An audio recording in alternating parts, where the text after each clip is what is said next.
Dictation अभ्यास के लिए हमारे चैनल को सब्सक्राइब करें। चलिए शुरू करते हैं।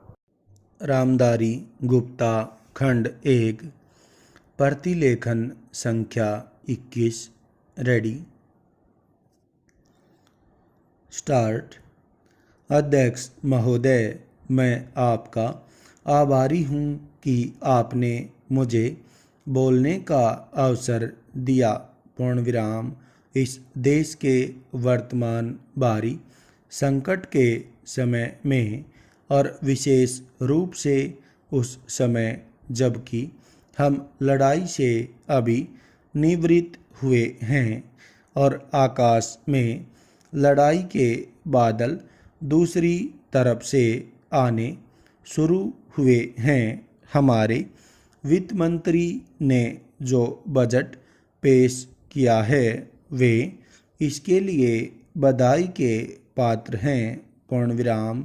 यद्यपि भिन्न भिन्न पहलुओं को लेकर आलोचनाएं की गई हैं, लेकिन यदि उनकी कठिनाइयों को भी देखा होता कि राष्ट्र को किन किन संकटों का सामना करना पड़ रहा है, इस बात पर भी अगर मेरे से पहले बोलने वाले वक्ताओं ने विचार किया होता तो मेरा विश्वास है कि उनकी आलोचनाओं का आधार कुछ दूसरा होता।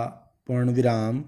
उन्होंने ऐसे कठिन अवसर पर यह एक संतुलित बजट पेश किया है, उसके लिए मैं उन्हें बार बार बधाई देता हूँ, लेकिन साथ ही साथ मैं अपना यह कर्तव्य समझता हूँ कि कुछ ऐसे विचार भी उनके सामने प्रस्तुत करूँ जिससे उनकी कठिनाइयाँ कुछ हल हो जाएं। पूर्णविराम।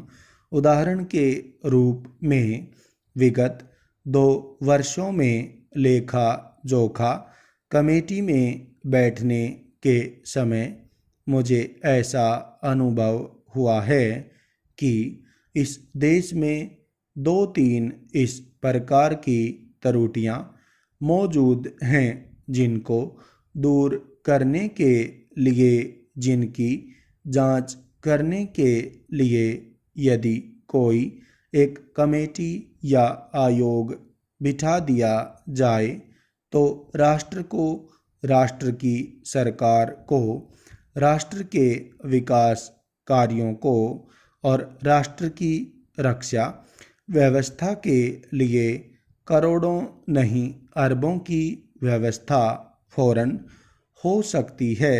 पूर्णविराम। केवल शासन को जागरूक होकर कुछ कदम उठाने की आवश्यकता है। पूर्णविराम। अभी कुछ छिपे हुए धन का जिक्र किया गया। पूर्णविराम। सरकार ने भी समय समय पर ऐसा आभास दिया है कि इस देश में लगभग 30,000 करोड़ रुपए का छिपा धन मौजूद है। पूर्णविराम।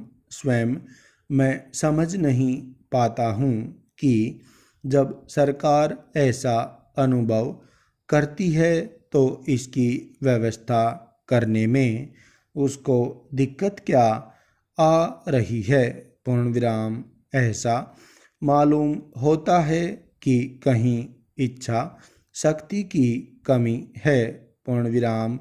भारत की इस सरकार ने अपनी शक्ति का ठीक से उपयोग करके उस दुश्मन के दांत खट्टे किए जिसके की ऊपर विश्व की शक्तिशाली और इंग्लैंड जैसी शक्तियों का अटूट सहारा था और जिसको कि उन्होंने हमारे विरुद्ध उकसाकर खड़ा किया था और अपना पूर्ण सहयोग दिया था। पूर्णविराम। स्टॉप।